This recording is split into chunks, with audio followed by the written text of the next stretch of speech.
Hello friends, welcome back to Lakshmi's healthy fees channel. இது வரைக்கும் நம்ம சேனலை சப்ஸ்கிரைப் பண்ணாதவங்க மறக்காமல் சப்ஸ்கிரைப் பண்ணுங்கள், லைக் பண்ணுங்கள், ஷேர் பண்ணுங்கள், கமெண்ட் பண்ணுங்கள். உங்களுக்கு எதாவது ரெசிபி தேவைப்படுதுன்னா கமெண்ட் பண்ணுங்கள். இப்போ நம்ம இன்றைக்கி ஸ்பெஷலான ஒரு ரெசிபி பார்க்க போகிறோம் இந்த வீடியோவில். வெண்டைக்காய் புளிக்கறி. இது திருநெல்வேலி ஸ்பெஷலுங்க இந்த புளிக்கறி. இதுக்கு தேவையான பொருட்கள் பார்த்திங்கன்னா, வெண்டைக்காய் பொடியை நறுக்கி வச்சுக்கலாம். வெங்காயம், வெண்டைக்காய் 1 கிலோ எடுத்திருக்கேன். வெங்காயம், பெரிய வெங்காயம் 2, தக்காளி 1, பூண்டு. இப்போது புளியை ஒரு எலுமிச்சம்பழம் அளவுக்கு புளி நல்லா ஊற போட்டுருக்கலாங்க. ஒரு டம்ளர் தண்ணி இல்லை நம்ம ஃபஸ்ட்டு. கூடவே நம்ம கல்லுப்பையும் நான் சேர்த்துட்டேன். சேர்த்துட்டு நல்லா ஊற வச்சிடலாம். ஒரு 15 மினிட்ஸ் நீங்கள் ஊற வச்சா போகிறோம் நல்ல புளியை. இப்போ நம்ம வானிலையில் நல்ல எண்ணெய் விட்டுட்டு கடுகு தாளிச்சிடலாம். கடுகு நல்லா பொரிஞ்ச உடனே நம்ம சீரகம் போட்டுடலாம்.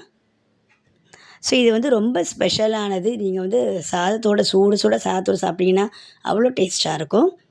கடுகு சீரகம் நல்லா பொரிஞ்ச உடனே இப்போ நம்ம கடுகு சீரகம் நல்லா பொரிஞ்ச உடனே நம்ம நறுக்கிய வெங்காயத்தை சேர்த்துடலாம். வெங்காயத்தை நல்லா வதக்கணும். வெங்காயம் வதங்கி வரும்பொழுது பூண்டையும் சேர்த்துடலாங்க. பூண்டு நல்லா வதங்கின உடனே தக்காளி. இப்போ நம்ம புளி நிறைய போடுறதுனால ஒரு தக்காளி போடுங்க. தக்காளி வதங்கும் போது பாருங்கள், இப்போது கொஞ்சம் நிறைய தக்காளி இருக்கிறதுலையே தக்காளி ஒரு 2 பூண்டு, வெங்காயம். தக்காளி தான் நான் நிறைய எடுத்து வச்சுருக்கேன். இது நம்ம அரைச்சிக்கிறதுக்காக நம்ம எடுத்து வச்சிடலாம். பாருங்கள், அதை அப்படியே கையோடு நான் எடுத்து வைக்கிறேன். கூடவே தேங்காய் பத்தை 2 பத்தை இருந்ததுன்னா பொடியாக நறுக்கி வச்சுக்கலாங்க. ஸோ இதை வதக்கினது மேக்ஸிமம் தக்காளியை நான் எடுத்துடுவேன். வதங்கின தக்காளியை அவ்வளோதாங்க. இது நல்லா ஆற வைக்கணும். இது கூட 2 தேங்காய் பத்தை போட்டு நம்ம அரைச்சி விழுதாக எடுக்கணும். இப்போ நான் வெண்டைக்காய் 1/4 கிலோ வெண்டைக்காய் நல்லா கழுவி பொடியாக நறுக்கி வச்சுருக்கேன். ஓரளவு மீடியம் சைஸ் நறுக்கிக்கலாம்.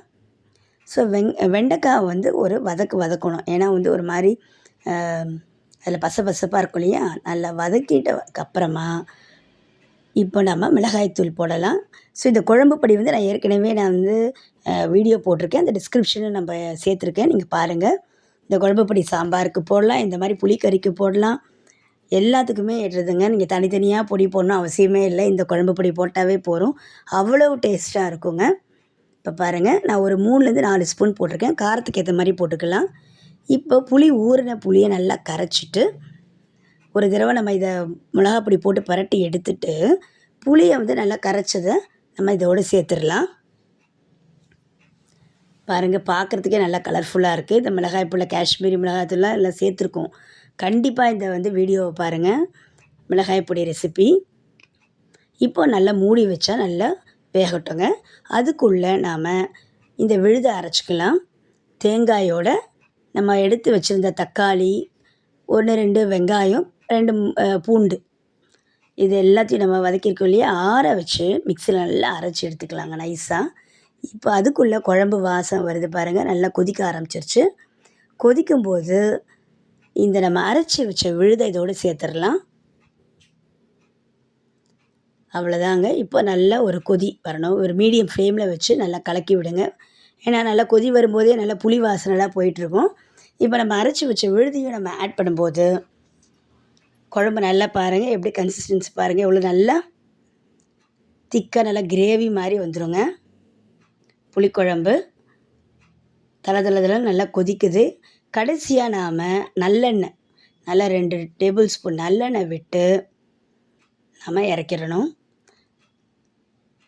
இதை நீங்கள் சாதத்துக்கு தொட்டுட்டு சாப்பிட்டா அவ்வளோ ஒரு சூப்பரான வெண்டைக்காய் புளிக்கறி ரெடி ஆயிடுச்சு. இதை மறக்காமல் நீங்களும் ட்ரை பண்ணி பாருங்கள். உங்களுடைய இதை கமெண்ட் பண்ணுங்கள். நம்ம சேனலை சப்ஸ்கிரைப் பண்ணாதவங்க மறக்காமல் சப்ஸ்கிரைப் பண்ணுங்கள், லைக் பண்ணுங்கள், ஷேர் பண்ணுங்கள். அடுத்த ஒரு வீடியோவோட உங்களை சந்திக்கிறேன். நன்றி, வணக்கம்.